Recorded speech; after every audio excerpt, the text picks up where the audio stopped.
Antes de que vayamos al texto. Bendito y amado Padre, te rogamos, como cantábamos al inicio, te rogamos que tu Espíritu Santo sea moviéndose en medio nuestro y que tu Espíritu Santo sea llenándonos de ti, llenándonos de tu palabra. Te pido que nuestras mentes sean abiertas para poder comprender cuál es tu mensaje para nosotros el día de hoy, pero te pido también que nuestro corazón sea tierno, que nuestro corazón sea receptivo, para que lo que recibamos hoy afecte en nuestro actuar y podamos vivir vidas piadosas para tu honra y para tu gloria. Y ahora que sean gratos los dichos de mi boca y la meditación de todos nuestros corazones delante de ti, oh Jehová, roca nuestra y redentor nuestro. Amén. Hagamos lectura entonces de la epístola de San Pablo a los Efesios, capítulo 5, versículos 15 al 21. Yo tengo acá la Reina Valera de 1960, la reina de las versiones. ¿Amén? Estaba esperando el amén de Joel Romero. Leamos entonces de manera alternada o antifonal y pongámonos de pie, por favor, ¿sí? Para leer la santa palabra del Señor, el Señor hablando hoy en la séptima iglesia. Leamos de manera alternada. Mirad pues con diligencia cómo andéis, no como necios, sino como sabios. Aprovechando bien el tiempo, porque los días son malos. Por tanto, no seáis insensatos, sino entendidos de cuál sea la voluntad del Señor. No os entreguéis con vino, en lo cual hay disolución, antes bien sed llenos de espíritu. Hablando entre vosotros con salmos, con himnos y cánticos espirituales, cantando y alabando al Señor en vuestros corazones. Dando siempre gracias por todo a Dios Padre, en el nombre de nuestro Señor Jesucristo. Todos, someteos unos a otros en el temor de Dios. Puede tomar asiento, querido hermano. Esto es palabra de Dios para la séptima iglesia el día de hoy. En el año 1979, el único e inigualable Bob Dylan lanzó el primero de sus 3 álbumes que fueron explícitamente cristianos. Y dentro de este álbum, la canción que fue más celebrada, la canción que fue más aclamada por la crítica fue Gotta Serve Somebody, o Tienes que servir a alguien. Fíjate qué título tan inusual para ponerle a una canción. Tienes que servir a alguien. Y esta canción era muy profunda y muy interesante porque Dylan recurre a la ironía para transmitir una gran verdad. Y es la siguiente: independiente de quién seas, independiente de lo superior o lo inferior que tú puedas considerarte dentro de la pirámide social, independiente de quién tú seas, tu vida siempre es gobernada por algo o por alguien. Siempre es así. Tú siempre sirves a algo o a alguien.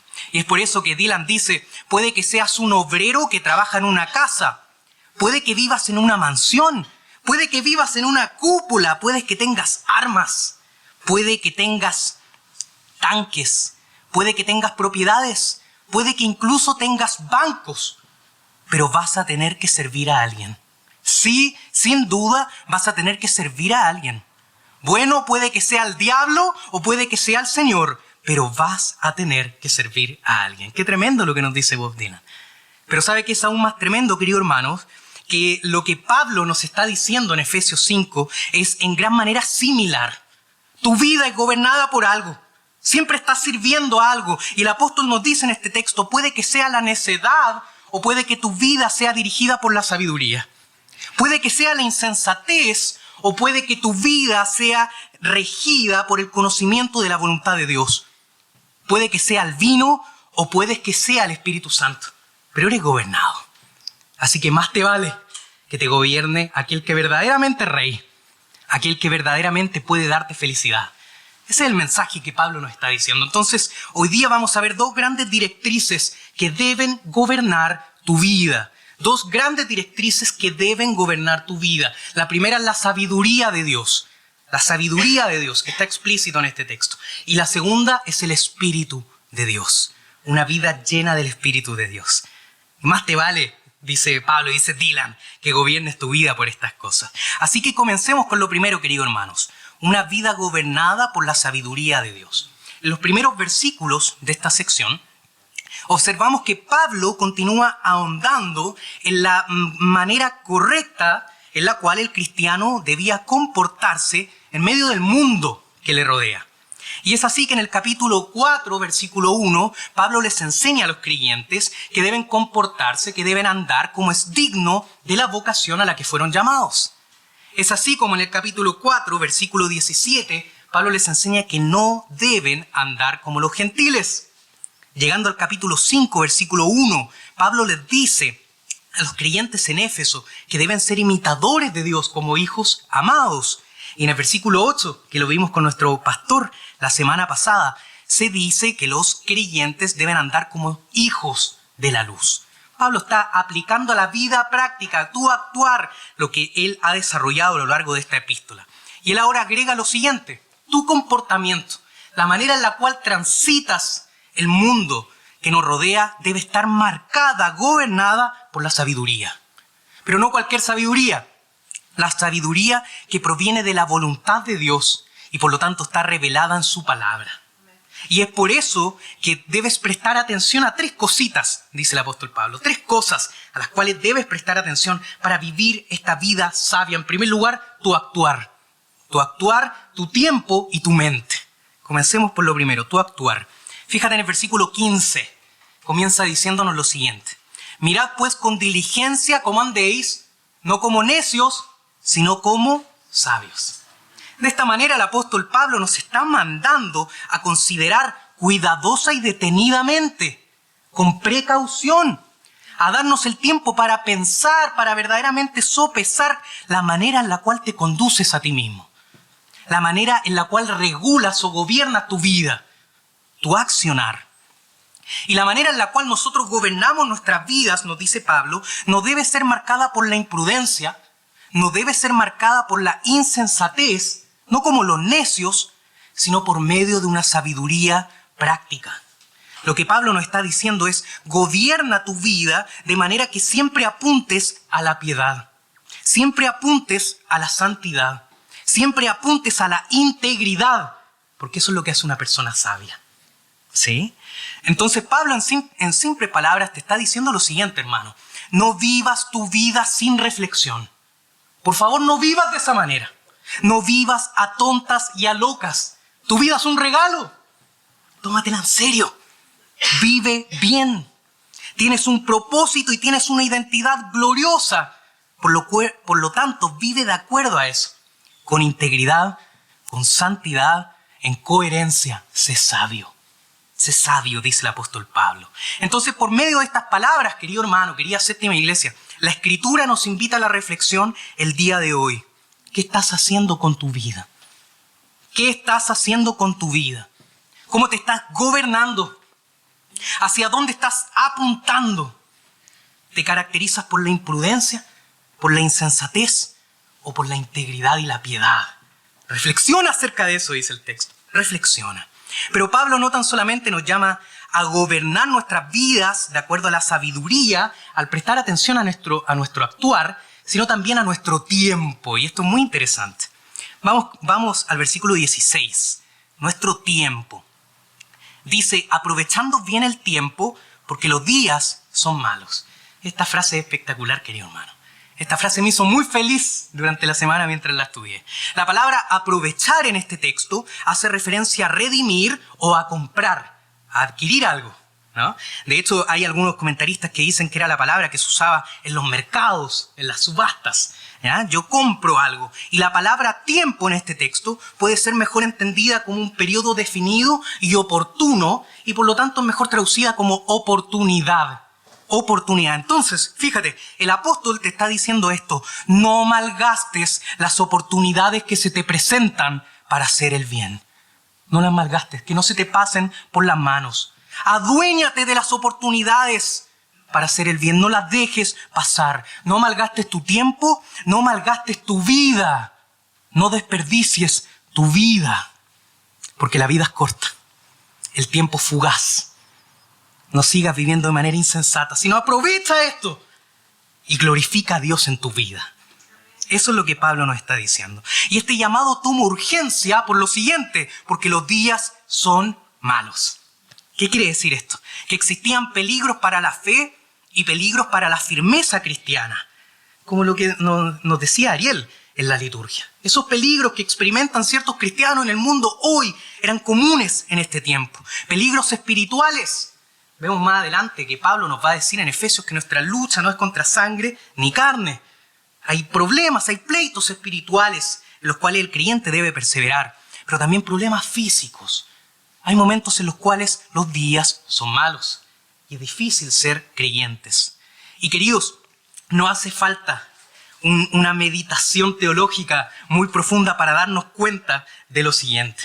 Los tiempos que estaba viviendo Pablo en Éfeso son muy similares a los tiempos que vivimos hoy. Los días son malos.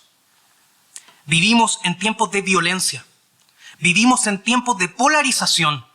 Vivimos en tiempos de odio, de egoísmo, de distintas dificultades. ¿Cómo debemos vivir en este mundo tan aproblemado? ¿Quién se ha hecho esa pregunta alguna vez? Yo me la hago todos los días. ¿Qué vamos a hacer en este mundo tan alocado? En las cosas que estamos viendo que hace siglos que no se veían. ¿Qué vamos a hacer? El apóstol Pablo responde lo siguiente. Tenemos que vivir de tal manera que no permitamos que la degradación moral del mundo nos afecte. Déjame repetirlo. Tenemos que vivir de tal manera que no permitamos que la degradación del mundo y que lo malo de los tiempos nos afecte. No debemos dejar que la cultura baje nuestro estándar de lo que es ser cristiano, sino que debemos aprovechar toda oportunidad para hacer el bien. Aún en estos tiempos tan violentos, quizás más que nunca en estos tiempos más violentos. Toda oportunidad. La Escritura entonces nos llama hoy a ser una comunidad alternativa en los tiempos malos y desviados en los cuales vivimos.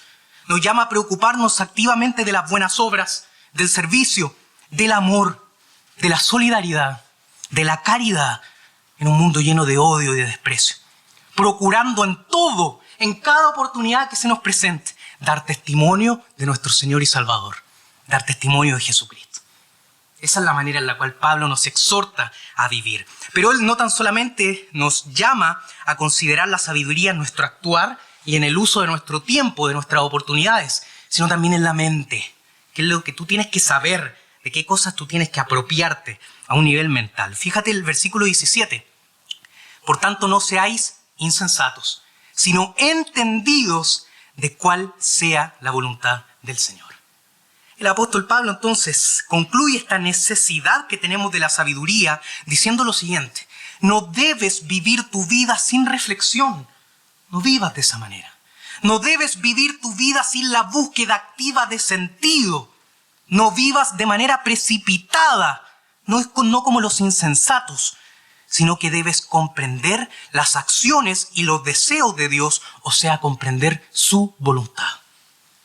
Ese es el estilo de vida, esa es la manera de vivir a la que Pablo te exhortas. En otras palabras, el apóstol te está diciendo, tu existencia no debe estar marcada por la superficialidad, no debe estar marcada por eso.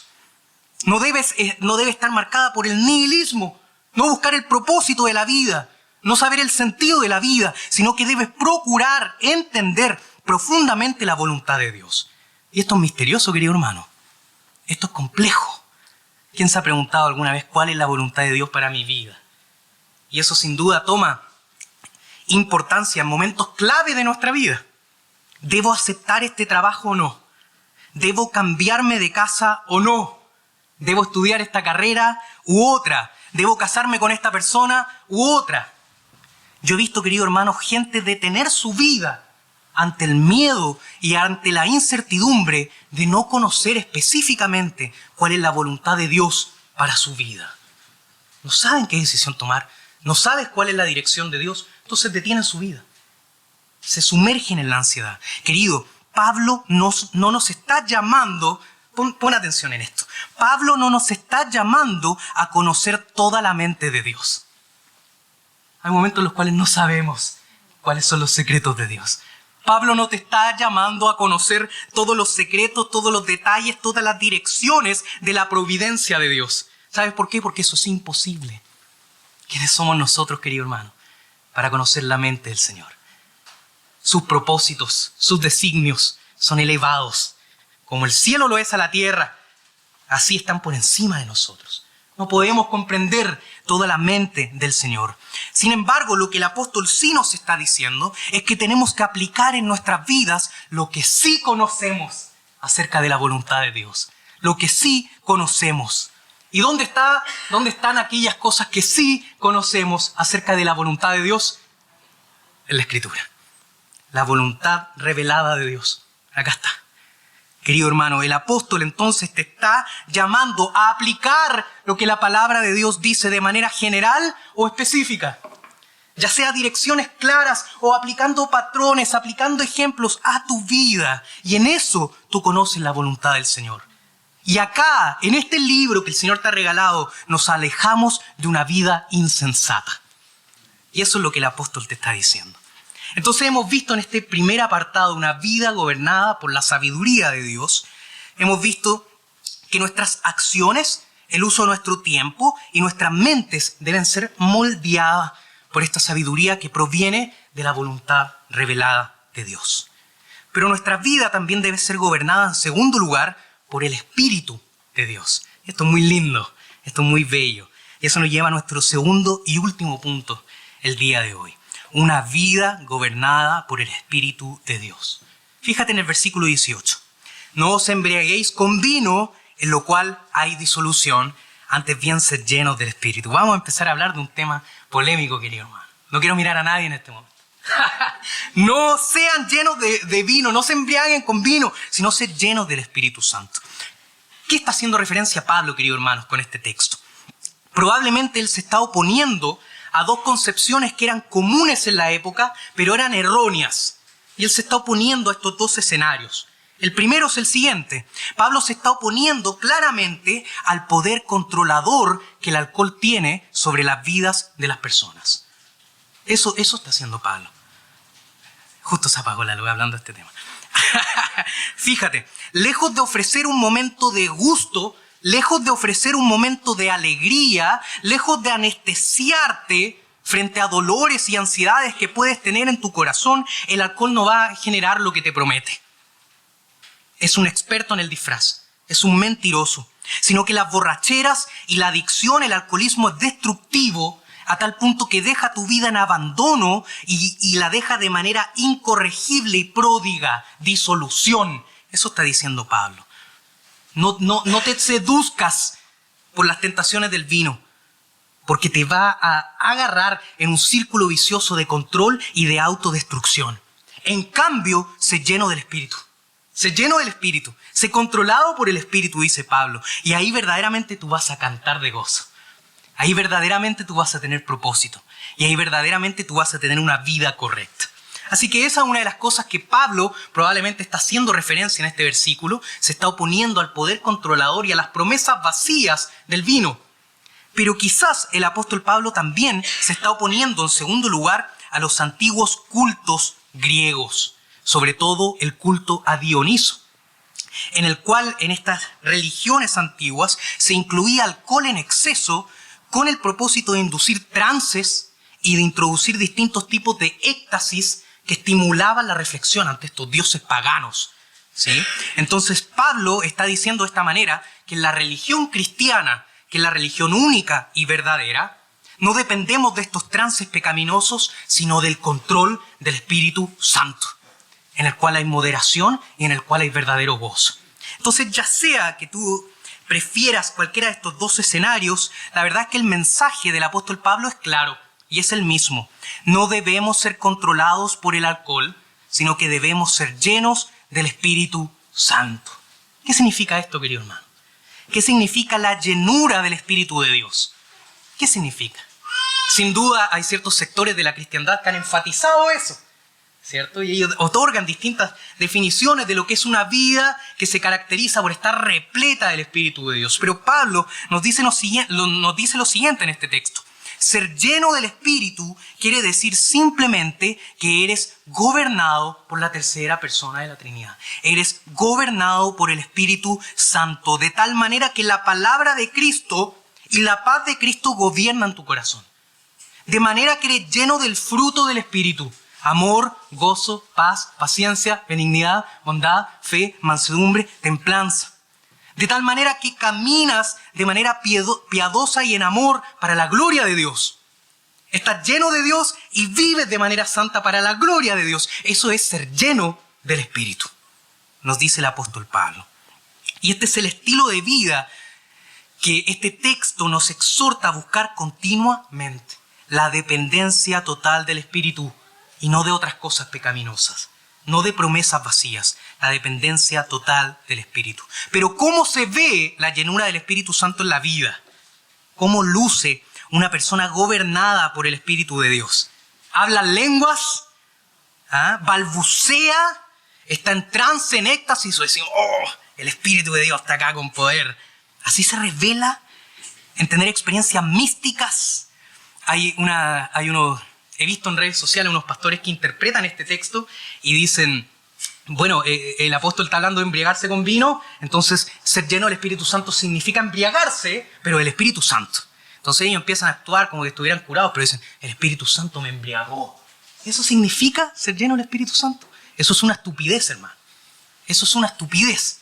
No es eso lo que significa. El apóstol nos da otra respuesta y es lo siguiente. Una vida llena del Espíritu de Dios produce una comunicación y una devoción musical, en primer lugar. Produce una vida de agradecimiento y produce una vida de sometimiento mutuo. Déjame repetirlo. Produce una melodía en tu corazón, produce alegría, gozo musical en tu corazón, produce agradecimiento y produce sometimiento. Eso es una vida llena del Espíritu Santo. No tontería. Disculpen que me ponga dura. Esas cosas tienen que decirse desde el púlpito, ¿no? Esto es bíblicamente una vida llena del Espíritu Santo. Así que veamos lo primero. Una persona dirigida por el Espíritu produce una comunicación y una devoción musical. Fíjate el versículo 19. Hablando entre vosotros con salmos, con himnos y cánticos espirituales, cantando y alabando al Señor en vuestros corazones. Pablo nos dice entonces que una persona que depende del Espíritu, en primer lugar, modifica su manera de comunicarse con el resto. Modifica su manera de hablar con el resto. Ya no vive en queja, ya no vive en murmuración, ya no vive en comentarios malintencionados, sino que una persona llena del Espíritu habla con himnos, con salmos y con cánticos espirituales. Fíjate qué lindo eso. Habla musicalmente, habla con melodías, no con destrucción, porque el anhelo de su corazón es edificar al resto y es glorificar al Señor. Este tipo de persona entonces vive cantando, vive alabando, vive recordando himnos, y ese es su vocabulario, esa es su jerga. Habla en salmodia, habla en doxología, ese es su idioma. La semana pasada pude, por la gracia del Señor, estar en el velorio del funeral del papá de mi hermana Margarita, el hermano Juan.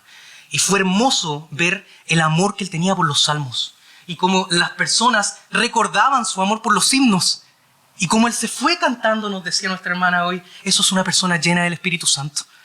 Vive alabando al Señor, vive exhortando al hermano a perseverar firme en la fe por medio de música, por medio de cántico. Eso es una persona llena del Espíritu. Pero no tan solamente la comunicación cambia, sino que también su corazón. Cantan y alaban al Señor en sus corazones, nos dice el texto. Esto quiere decir que los creyentes que son gobernados por el Espíritu celebran la gloria de Dios en su interior, no tan solamente con su boca, sino en su interior, teniendo una emoción lírica y un alma devota y agradecida siempre. Un creyente guiado por el Espíritu vive celebrativamente, en asombro y en gozo, tanto en su corazón como en lo que expresa con su boca, porque está maravillado de la grandeza del Señor y está maravillado de la gracia del Señor. Querido hermano, déjame preguntarte, y la Escritura te pregunta ciertamente el día de hoy, ¿qué tienes en tu corazón? ¿Qué tienes en tu corazón? ¿Alabanzas o queja, amargura, oscuridad? Déjame preguntarte, ¿qué comunicas con tu boca? ¿Salmos, himnos, cánticos espirituales o comentarios destructivos? La Escritura nos llama a corregir eso por medio de la llenura del Espíritu Santo el día de hoy. Pero no tan solamente el Espíritu produce esta devoción y comunicación musical, sino también agradecimiento.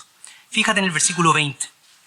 dando siempre gracias por todo al Dios y Padre en el nombre de nuestro Señor Jesucristo. El Espíritu Santo entonces produce en la vida de creyente que éste viva continuamente elevando acciones de gracia. Y fíjate, en todo momento y en toda circunstancia. En todo momento y por toda circunstancia, dando siempre gracias por todo al Dios y Padre. Qué lindo este texto.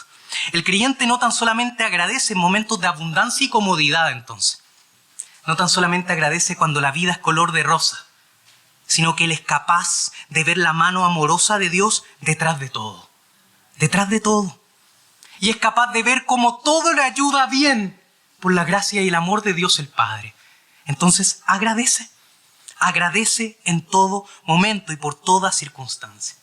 Como dice el famoso y querido pastor norteamericano Eugene Peterson, el creyente que guiado por el Espíritu Santo encuentra cualquier excusa es válida para cantar una canción al Dios y Padre. Cualquier circunstancia. Cualquier excusa, ya sea difícil o sea una vida más fácil, todo le sirve para agradecer al Señor. Qué lindo ese estilo de vida. Y este agradecimiento, fíjate, es trinitario. Es impulsado por el Espíritu Santo, pero es en la confianza de la mediación del Hijo, es en el nombre de Jesús y está dirigido al Padre. ¿Te das cuenta de la acción trinitaria? Cuando un creyente es gobernado por el Espíritu, toda la Trinidad se manifiesta en él. Es una persona llena de Dios, llena de la Trinidad. Y por lo tanto le glorifica y vive para su gloria. Queridos hermanos, la obra del Espíritu Santo se ve claramente en un cristiano, en un creyente que vive con gozo. Vive contentándose cualquiera sea su situación, como dice el apóstol Pablo. Vive viendo lo mejor de cada situación y lo mejor de cada persona. Y es agradecido por eso. Y la Escritura nos llama entonces a someternos a esta actitud y al Espíritu de Dios que produce esto en nuestras vidas. Pero la llenura del Espíritu Santo no tan solamente produce este tipo de comunicación y devoción musical y agradecimiento, sino también, en último lugar, sometimiento. Y esto es duro, esto es polémico, esto es interesante. Leamos juntos el versículo 21 y final de esta sección. Someteos unos a otros en el temor de Dios. Fíjate, este es un sometimiento mutuo. Esta es la última de las demostraciones de la llenura de Dios en la vida de un creyente.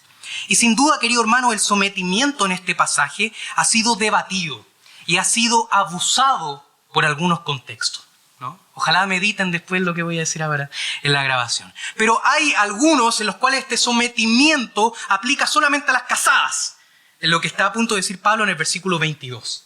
Pero hay otras personas que dicen que este sometimiento, al ser mutuo, elimina cualquier distinción de roles de género, cualquier distinción de roles de sexo, puesto que todos debemos considerarnos y someternos mutuamente sin ninguna distinción.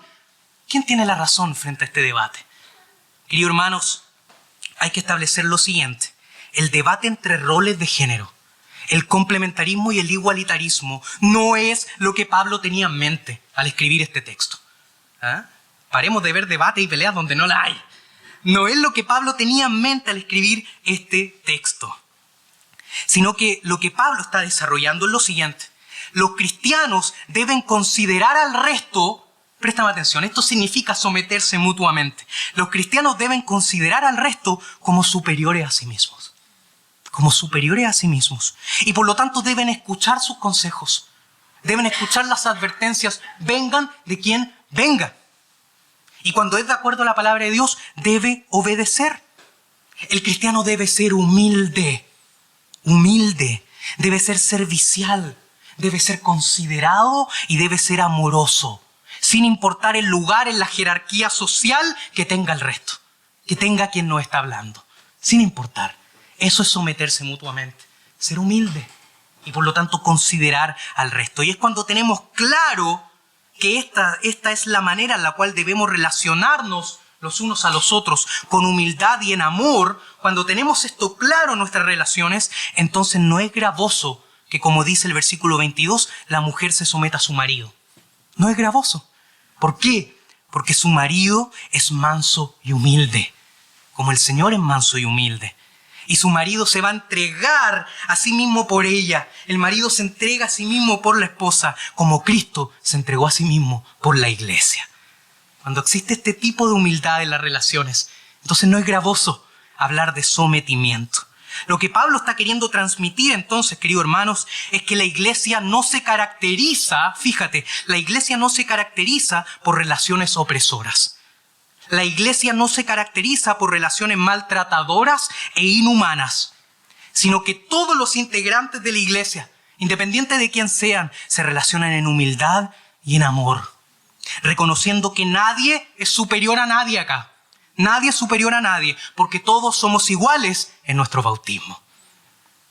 Porque todos los que habéis sido bautizados en Cristo, de Cristo estáis revestidos. Ya no hay judío ni griego, no hay esclavo ni libre, no hay varón ni mujer, porque todos vosotros sois uno en Cristo Jesús. Esa es la humildad, querido hermano. Ese es el sometimiento del cual Pablo está hablando. No debes considerarte señor del resto, porque Señor hay uno solo en la iglesia y está sentado a la diestra del Padre. Sométete y sé humilde. Eso es lo que Pablo te está diciendo con fuerza. Y fíjate lo siguiente, esto no quiere decir que no existan distinciones de roles. Ciertamente existen. Esto no quiere decir que no existan deberes particulares. Ciertamente existen. Y eso es lo que Pablo empieza a desarrollar en el versículo 22. Pero lo que él quiere dejar claro previamente es que toda relación en la iglesia, marido y mujer, hijos y padres, siervos y amos, toda relación en la iglesia se entiende desde el respeto a la dignidad humana. Desde el respeto a la dignidad, la humildad y la igualdad ante el Señor. Y en todo amor servicial, por temor a Dios, en reverencia y respeto por Cristo, quien es la cabeza de la iglesia. Querido hermano, la Escritura te pregunta el día de hoy, ¿eres humilde? ¿Eres humilde? La Escritura te pregunta el día de hoy, ¿consideras al resto? ¿Respetas al resto? ¿O le pasas por encima? ¿Eres avasallador? ¿Piensas que la iglesia es tuya? ¿O piensas que la iglesia es del Señor? ¿Tratas con amor al resto? ¿Los manipulas? ¿Los maltratas? Estas son las preguntas con las cuales Pablo nos está confrontando al llamarnos a someternos los unos a los otros en el temor de Dios. El fruto de la llenura del Espíritu entonces no es balbucear, no es hablar en idiomas desconocidos. El fruto de una vida gobernada por el Espíritu Santo es melodías en nuestras bocas y en nuestros corazones, agradecimiento y sometimiento mutuo. Concluyamos entonces con este sermón, queridos hermanos. Hemos visto que, tal como decía el profeta Bob Dylan, nuestras vidas siempre son gobernadas por algo. Y este texto nos llama entonces a que nuestras vidas sean gobernadas verdaderamente por aquel que debe y que tiene el derecho de regir no tan solamente nuestras vidas, sino todo el mundo, Jesucristo. Jesucristo. No el pecado, no la necedad, no la insensatez y no el vino. Entonces hemos visto en primer lugar que Pablo nos llama a que nuestras vidas sean regidas por la sabiduría de Dios revelada en la Escritura, lo que impacta tu actuar, tu tiempo y tu mente. Y hemos visto en segundo lugar que el apóstol te llama a que tu vida sea gobernada por el Espíritu de Dios. Y eso impacta nuestra forma de comunicarnos y nuestra devoción personal, cambia nuestro agradecimiento y cambia nuestra humildad de manera positiva. Queridos, déjame hacer dos reflexiones finales para concluir. Dos reflexiones finales en base a lo que hemos hablado. En primer lugar, quiero, hermanos, que veamos claramente que los dos puntos de este sermón, una vida gobernada por la sabiduría que está en la Escritura y la llenura del Espíritu Santo, en verdad no son dos puntos separados, son el mismo punto.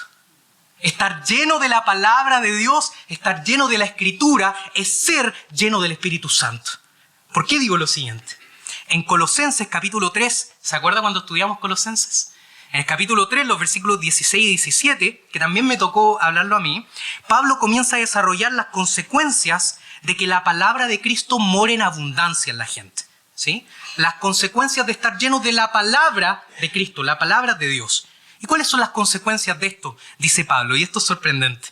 Las consecuencias de estar lleno de la palabra de Dios es comunicarnos y adorar con himnos, salmos y cánticos espirituales.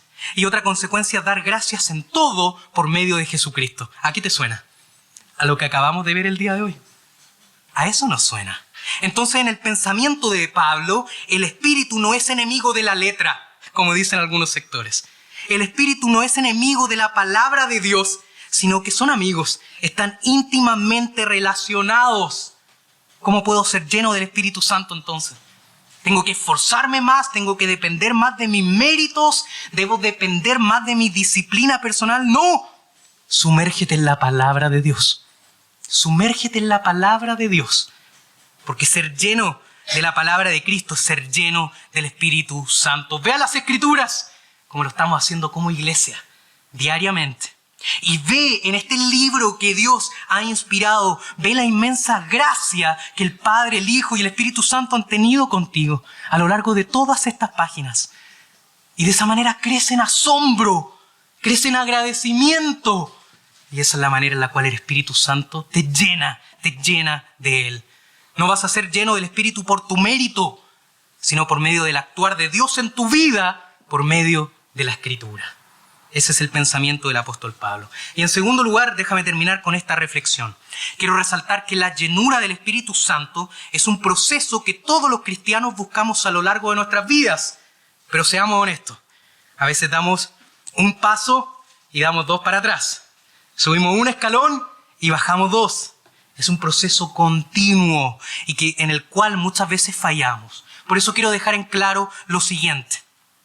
Hubo solamente un hombre en toda la historia, un hombre cuya vida fue perfectamente gobernada por la sabiduría de la palabra de Dios y cuya vida fue gobernada siempre por el Espíritu de Dios. Un hombre que era más que eso, era verdaderamente Dios y su nombre es Jesucristo.